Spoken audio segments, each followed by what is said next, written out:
c'est Cynthia. Alors tout d'abord je tiens à m'excuser pour ma voix parce que je suis malade, donc j'ai juste un petit rhume, là, c'est rien d'important, mais ça se sent dans la voix et ça se voit dans le nez. En fait, je veux dire, j'ai le nez un petit peu enflé là. Inquiétez-vous pas, mais je tiens à dire que c'est pas ça qui va m'empêcher de faire des vidéos sur YouTube, no! Je sais pas si vous saviez, mais le maquillage, ça peut vous embellir ou vous enlaidir. Donc aujourd'hui, c'est une petite vidéo drôle que je vous fais, donc je vous laisse découvrir la vidéo. Le eyeliner blanc, je sais pas d'où ça sort, pourquoi les gens font ça. Je pense qu'il y en a qui essayent d'illuminer le dessus des yeux, puis ça fait un grand contraste, surtout quand vous avez les yeux foncés. Mais c'est pas beau, donc faites-le pas. Je vais vous montrer qu'est-ce que ça a de l'air.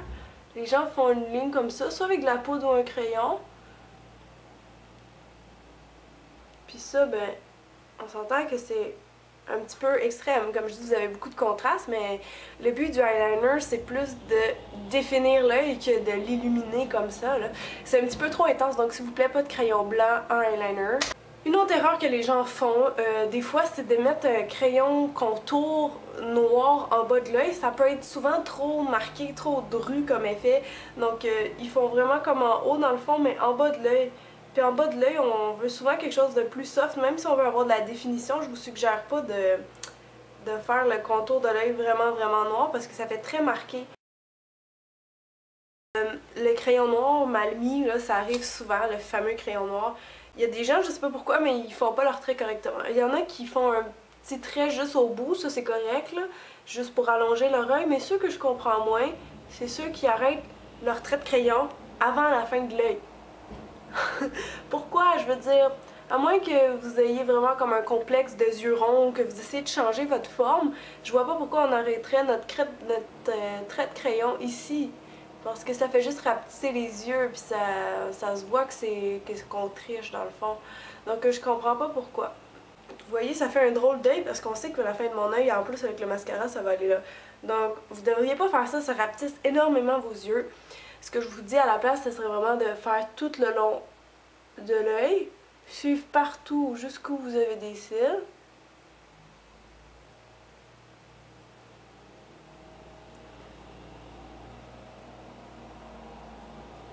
Et quand vous suivez toute la ligne de vos cils, toute la forme de votre œil va être comme ressortie, mis en valeur. Puis même si vous voulez l'agrandir à la place, ça va être plus beau. Si vous voulez faire un œil plus féminin, vous avez juste à faire dépasser un petit peu votre trait. Là, je vais juste estomper comme ça. Mais vous comprenez ce que je veux dire? Vous voyez la différence entre cet œil-là et celui-là. C'est beaucoup plus beau et élégant de faire un œil comme ça, prolongé au lieu de raccourci. Si vous remarquez, Madame Kate Middleton qui fait souvent son maquillage comme ça, c'est très marqué en bas, mais ça fait un air très sévère, donc il y a moyen d'estomper avec un pinceau ou juste de prendre une ombre à paupières, ça va faire un look vraiment moins sévère, moins maquillé aussi. Aussi, il y a des gens qui sont pas capables de mettre le crayon noir. Je comprends que c'est de la pratique, mais des fois, si vous êtes vraiment pas capable de le mettre, c'est mieux pas en mettre. Parce que j'ai déjà maquillé des gens là, que leur ligne était comme ça. Parce qu'ils la font trop haut, puis ils la font comme en petits traits. Donc ça fait juste une affaire de même. Fait que si vous n'êtes pas capable de la faire proche de la ligne de vos cils qui est en haut ou tout croche, je vous suggérerais de pas la faire ou d'essayer avec de la poudre d'une autre méthode ou de pratiquer tout simplement. Maintenant que, supposons que je fais un maquillage classique avec de l'ombre en coin interne, je vais prendre une couleur foncée pour que vous voyez bien. Il y a des gens qui quand ils font leur creux d'yeux ou leur coin externe, là, vous savez, pour faire définir un peu l'œil au coin externe, de foncer ça ici comme ça, mettons, comme je fais souvent, sauf que les gens ne l'estompent pas. Ils vont juste faire comme ça. Puis ils vont laisser ça comme souvent super haut. Puis ils vont laisser ça en petites ballons rondes comme ça. Puis ils vont pas blender. Des fois, il y a des cas, là, ça se voit vraiment, puis c'est pas beau d'avoir un contour rond comme ça. C'est toujours mieux de l'estomper. Je vais vous montrer un exemple. Mettons que je fais ça ici, je vais juste mettre un peu moins de produit. Je vais faire la même forme. Sauf qu'après ça, une fois que je l'ai placé, je peux revenir l'estomper avec un gros pinceau rond. Comme ça fait beaucoup plus doux, beaucoup plus naturel, plus agréable à regarder. Vous voyez? Comme ça, c'est estampé. Puis ici, non. Donc, ça fait juste un gros contour pas trop marqué à mon goût. Maintenant, une autre erreur courante, les filles qui veulent avoir un regard super glamour, puis qui vont superposer, mais superposer plusieurs couches de mascara afin d'avoir les cils les plus longs et les plus épais du monde. Mais quand c'est pas naturel, à un moment donné, je veux dire, le mascara ça sèche puis ça fait des grumeaux. Hein. Fait que les cils qui sont les cils araignées qu'on peut appeler ou les cils trop épais qui a eu 6 couches là, si vous peignez pas après ça va être dégueulasse. Je vais vous faire un exemple. Avec plaisir.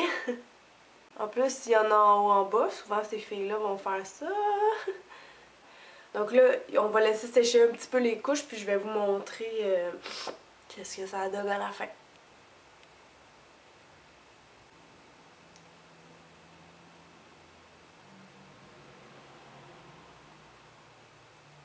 Là, j'ai mis comme 4 couches.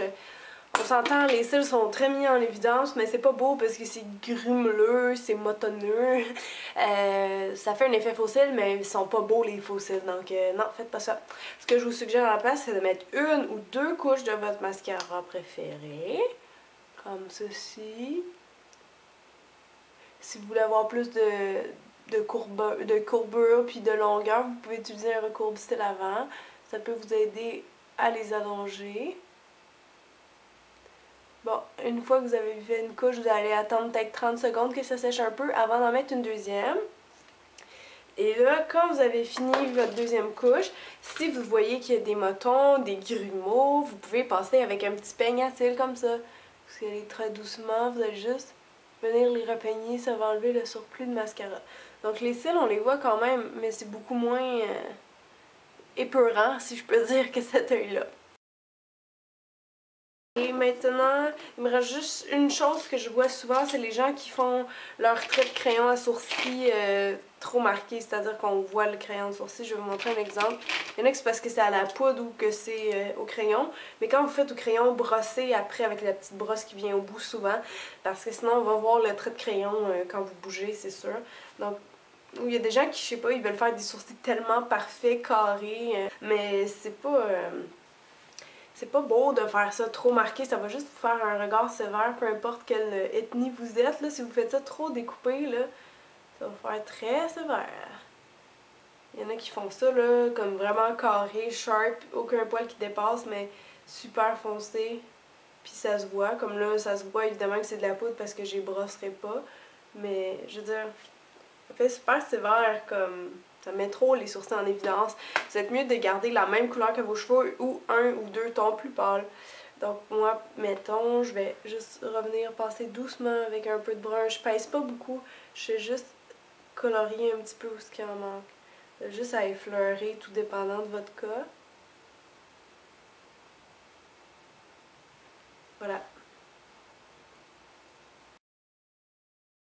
Vous savez, c'est pas rare qu'on voit des filles qui ont pas la bonne couleur de fond de teint parce qu'il y en a qui vont prendre plus foncé pour se donner un petit peu plus de teint, un teint ensoleillé et bronzé. Mais c'est pas une bonne idée, il faut toujours que ce soit, tu sais, je veux dire, après tout, c'est votre couleur de peau, il faut que ça soit réel. Si vous voulez vous bronzer, mettez un autobronzant ou aller au soleil, mais le maquillage, là, le cou blanc puis la face brune, ça marche pas. Je vais vous montrer un exemple, si je suis obligée. Il y a aussi des gens qui prennent pas la bonne couleur, non seulement c'est trop foncé, mais souvent ça va être trop rose, trop orangé. Donc c'est ce que je vais vous montrer à l'instant. Comme, yeah, je vais être bronzée, je vais être bronzée. Wouhou! Mais ça fait une super démarcation avec le cou. Je veux dire, si votre fond de teint est comme un ton plus foncé parce que cet hiver, ben là, vous commencez à pâlir, vous avez encore votre fond de teint de cet été, c'est pas tellement grave. Il y a moyen de dégrader un peu dans le cou puis d'ajuster, tu sais. C'est une solution temporaire, mais quand vous portez à l'année un fond de teint trop foncé, vous avez l'air de clown ou d'un ours. Moi, je trouve que ça fait une couleur un petit peu ours, là. Tu sais, je veux dire, oui, c'est une belle couleur que vous pouvez penser que ça vous avantage, mais fond de teint, on devrait toujours prendre sa couleur. Je veux dire, si vous voulez tricher, trichez pas avec du maquillage, trichez avec des produits comme des autobronzants, mais qui sont beaux évidemment, là, pas des autobronzants orange, s'il vous plaît. Bon, je fais jusqu'à la moitié de mon visage pour vous montrer. Comme ça, vous comprenez le principe, hein? À la place, vous devriez toujours prendre une couleur de votre peau. Je vais vous montrer un exemple. Aussi, j'ai un fond de teint de ma vraie couleur et je peux venir l'appliquer. Ça va juste unifier la couleur que j'ai déjà, ça va être naturel. Au besoin, si j'ai besoin de bronzer, je vais vous expliquer comment faire. Waouh, waouh, waouh. Si vous me dites que vous préférez ce côté-là, je vais être très fâchée. Donc voilà pour mon beau côté de fond de teint. Ma couleur, vous voyez que ça matche avec mon cou. Là, il n'y a pas de démarcation, c'est beau. Ici, oups, on a un problème. Bon, maintenant, ça c'est réglé. Il y a des gens qui savent pas appliquer leur poudre bronzante, hein. Je veux dire, ça va pas partout. Encore là, c'est pas pour se donner un fond, un teint partout, tricher partout. Le bronzer, là, faut s'en servir seulement aux endroits où ce que le soleil tape. Donc les endroits bombés de votre visage, mais pas partout, pas ici, là. Le soleil, il tape pas vraiment ici, là. Je vais vous montrer ce que ça fait. Donc, j'ai ma poudre bronzante. Si vous la prenez avec des brillants, c'est pire encore parce que c'est complètement faux. C'est pas naturel, surtout quand vous en mettez partout. Donc si je prends un peu de bronzante puis que j'en mets ici, là, c'est comme... Ah, non, vous allez avoir des démarcations. Si vous en mettez partout dans le visage comme poudre de finition, là, c'est sûr que c'est pas votre couleur. Ça sera pas beau. Oh mon dieu, on dirait que j'ai pogné un coup de soleil sur la moitié du visage. Comment appliquer le bronzer? Comme je dis, c'est sur les ondes bombées du visage. Vous allez prendre votre pinceau fard à joue ou un petit cabouki. Et mettons, je vais faire ressortir ici ma joue. Comme ça. Je pourrais en mettre un petit peu sur mon nez et dans mon front. Donc juste en mon sourcil, je fais une espèce d'essai comme ça. Et vous voyez que j'ai l'effet bonne mine que je veux, mais c'est pas artificiel. Il y a des gens aussi qui ont quelque chose avec le blush, là, qui en mettent trop là, pour avoir vraiment un beau teint, mais c'est fake. Ces couleurs-là sont épeurantes, mais quand vous les mettez en petite quantité, moi c'est mon fard à joues habituel, puis c'est correct, là, je veux dire, ça fait juste vraiment un beau glow en santé. Mais les gens qui mettent ces couleurs-là comme trop, comme en petit rond ici, là, ça fait vraiment comme une poupée. Puis c'est pas beau, parce que ça fait too much. Ça, là, ça en prend tellement pas beaucoup, là, faut tapoter pour enlever l'excédent, beaucoup, beaucoup, beaucoup. Puis quand vous en mettez, vous allez juste en mettre sur le rond ici, là, où est-ce que vous rougiriez. Et vous voyez, même là, moi je trouve qu'il y en a trop. Donc je laisse tomber avec un gros pinceau. Et aussi, il y a des gens qui le mettent trop proche d'ici, trop bas, ça fait pas beau pour le visage. Assurez-vous de le faire vraiment sur votre pommette. Si vous savez pas où votre pommette, vous prenez le coin de votre sourcil, le coin du nez, donc ça donne ici. Pardon, le coin de l'œil et le coin du nez, donc ça c'est la partie la plus bombée de votre pommette. C'est là que vous l'appliquez puis vous dégradez un petit peu, tout simplement. Il y a des gens là qui se mettent un fond de teint super épais pour cacher leurs défauts, puis qui savent qu'après il faut poudrer pour que ça tienne longtemps. Mais quand vous mettez vraiment, vraiment épais de fond de teint, oui je vais en remettre, juste pour vous montrer. Quand vous mettez épais, puis que vous mettez de la poudre par-dessus, ça fait complètement faux. Les gens qui se beurrent de poudre ou même qui vont pas utiliser le pinceau, mais vous savez la petite toupette là qui est souvent fournie avec, ça en met beaucoup. Si vous voulez faire quelque chose de naturel, mettez-en moins, mais quand vous mettez ça comme ça là, ce qui arrive c'est que ça va faire des patchs, ça va être sec, ça va faire des patchs de sécheresse, il va y avoir des décolorations, ben comment dire, vous allez avoir des démarcations à cause que ça va être comme mal appliqué quoi. De toute façon, il n'y a personne qui trouve ça beau, 1 cm de fond de teint dans le visage. Si vous avez des imperfections dans le visage, il y a d'autres façons de les cacher. Donc quand vous mettez votre fond de teint, vous pouvez fixer après avec la poudre, mais allez-y léger, puis prenez donc une poudre libre. C'est ça qui est le mieux pour fixer le maquillage de toute façon. Donc vous avez juste à passer rapidement. Mettez-en pas trop de peau parce qu'une peau qui brille un peu, qui a de la lumière, c'est une peau en santé. Une peau qui est complètement mate, qui respire pas, c'est comme une peau morte, il n'y a pas de vie. Donc moi j'aime beaucoup ça quand la peau brille, qui est lumineuse, c'est plus attrayant quoi. Pour compléter mon look de monstre, alors on va passer aux lèvres. Il y a une erreur que je vois souvent qui se fait plus chez les personnes âgées qui essayent d'avoir l'air sexy. Je vais vous expliquer. Vous l'avez sûrement déjà vu, mais c'est les gens qui font le crayon contour plus foncé que le rouge à lèvres, ou pire encore, qui mettent pas de rouge à lèvres, mais juste un crayon contour des lèvres. Ça, c'est dégueulasse. Je veux dire, crayon contour des lèvres, il faut le porter avec un rouge à lèvres, à moins qu'il soit exactement la couleur de vos lèvres, que ça se voit pas. Mais les gens qui font un espèce de contour de lèvres, puis qui mettent rien dedans, qui veulent se la jouer un petit peu babine à la Pamela Anderson, mais qui l'ont pas pantoute dans le fond. Hein.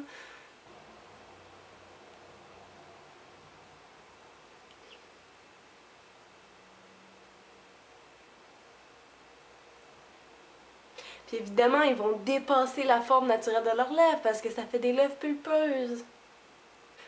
Ok, honnêtement, là, vous pouvez tricher un petit peu, mais pas de 2 cm, là. Restez sur la ligne de votre lèvre ou un petit peu en dessous, mais pas trop. Je vais vous montrer si on met un rouge à lèvres clair à l'intérieur, parce que, mettons qu'on fait un petit peu mieux puis qu'on en met un.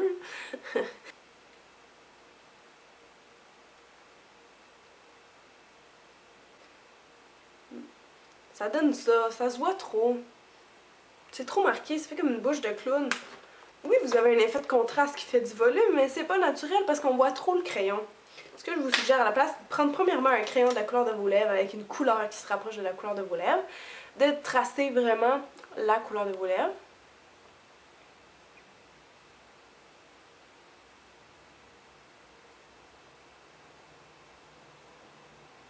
Sans trop dépenser comme ça. De prendre une belle couleur qui vous va bien. Mon crayon est à peine plus foncé que la couleur des lèvres, donc ça se voit pas vraiment. Tant que vous restez dans ton sur ton, puis pas plus que une teinte de plus foncée, là. Je veux dire, le crayon à lèvres devrait pas être un ton plus foncé que votre rouge à lèvres. Ni un ton plus pâle, évidemment. De toute façon, si vous voulez faire paraître vos lèvres plus pulpeuses, il y a plein d'autres trucs à faire. Vous pourrez y mettre un peu de gloss, un peu plus de rouge à lèvres clair à l'intérieur, n'importe quoi. Mais pas de trop tricher la forme de vos lèvres. Sinon, anyway, quand vous allez vous démaquiller, ça va se voir. Moi, c'est tout aujourd'hui pour les erreurs de maquillage. Excusez, je ris parce que je me vois puis j'ai l'air complètement folle. J'espère que vous avez le sens de l'humour.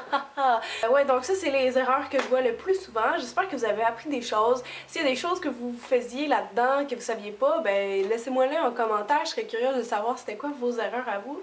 Donc, je vous montre une dernière fois la différence entre les deux. Entre une fille quand même cute, qui a un maquillage naturel, portable, et entre un monstre de maquillage.